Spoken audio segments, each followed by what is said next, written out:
Hi there, this is Brandy M. Miller with Creating with Love. And today we're going to talk about why I'm focused on love. Why does love matter in your creative work? There is a difference between creating work that is gettable, which means that people can understand it and maybe even appreciate it, but it doesn't inspire them. It doesn't motivate them. It doesn't touch them on a deeper level, and so they're not compelled to take it home with them. They put it back on the shelf, or they pass by and they walk away and they don't come back. And you don't know why, because obviously they'll tell you it's good, but they don't know why it's not really great. They don't know what's missing. They just know something is. And what you'll do when you add love, you turn it in from something that's gettable to something that's unforgettable, because it touches them on a deep level, a level they don't even know they have necessarily, and they don't know necessarily why, but they just know they've got to have that thing. They've got to have that book, they've got to have that piece of music, they've got to have that piece of art. Whatever it is you've created touches them, moves them deeply, and that's because you're giving them your heart. You're engaging in this heart-to-heart communication that is so rare and so precious in a world full of artifice and fakery. You're being authentic, genuine, and vulnerable in a world that isn't. And so this is what we're going to talk about today. And so I want to give you a few steps to creating that kind of love infusing your work with that kind of love. And the first step is to know what it is you want to create. Are you creating a piece of music? Are you creating a piece of art? You know, some of us are polyglots in that we have many, many talents, and so we have to pick what we're going to create. Is it going to be a painting? Is it going to be a piece of fashion or a digital piece of artwork? Whatever it is you're going to create, that's the first step. Decide, because it's going to determine what materials you need to gather. It's going to determine approximately how long the process will take, all those good things. And the second is know why you want to create it. Why do you want the person who's going to receive it to have this thing? What is it you're trying to give to them? Trying to give to them. Make sure that they walk away with. And the second is know who you're creating it to serve. If you're working on a piece that's for a child, you're not going to put the same things into it that you would put in for an adult. So have a specific person in mind. It doesn't matter if this person really exists or not, although that does actually help. It actually helps if you will sit down and think about a younger version of you that needed this work. And if you keep that person in mind, you'll infuse that work with love naturally, with the love that you have for that younger version of you, with the love that you wish that younger version of you received. And if it's not you, maybe it's a child that you have, or a son, or a son or a daughter, or a lover, or somebody that you really deeply care about and you absolutely want them to receive the best. Because when you have that person in mind as you're creating, the love that you feel for them is going to start permeating into your work.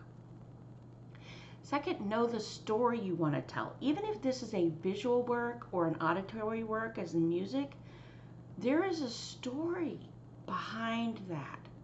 And it should be a coherent, cohesive story that draws the reader into it and keeps them there, or keeps the viewer there, or keeps the listener there. Because if you can tell a story, it'll have a greater impact. And that even if your music doesn't have lyrics, the music itself can tell a story. The person won't hear the words, but they'll be able to follow the intent of the story that you're telling with your music. All right, so know the feeling you want to invoke. What do you want them to feel as they're listening to this? Do you want to tap into a moment when they were incredibly down on their luck and you want to infuse them with hope? Do you want to reach them at a moment where maybe things seem dark and inspire them to feel some joy? Do you want them to just be wrapped in the arms of love and know how cared about they are. Whatever emotion you want them to feel, pack that into what you're doing. And then assemble your inspiration. All artists usually work off some inspiration. If you're writing something, gather together the materials that help you really put yourself in that scene and make yourself feel it. Feel whatever it is you want the reader to feel. Feel whatever it is, whatever music you're writing, you want the listener to feel the emotion. So gather together the inspirations you need that'll help you get there. And then finally, get creative. That's step 7.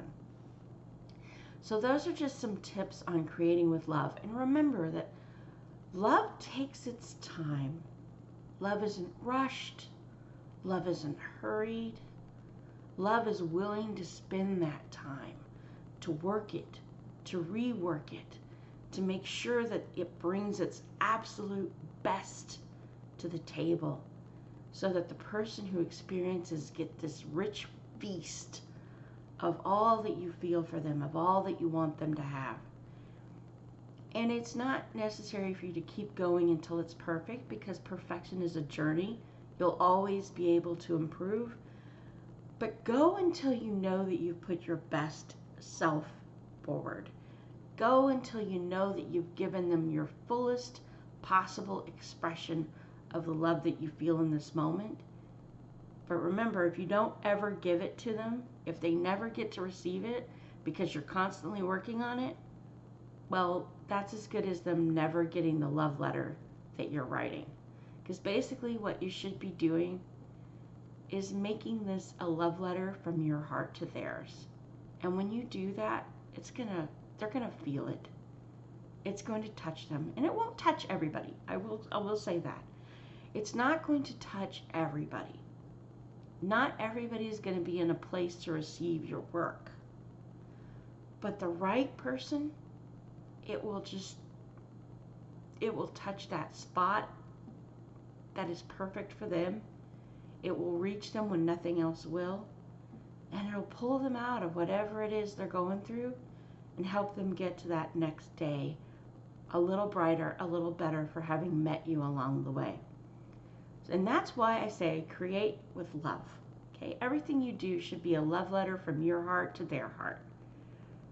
Because trust me, everybody needs love. It is a fundamental core need that we all have.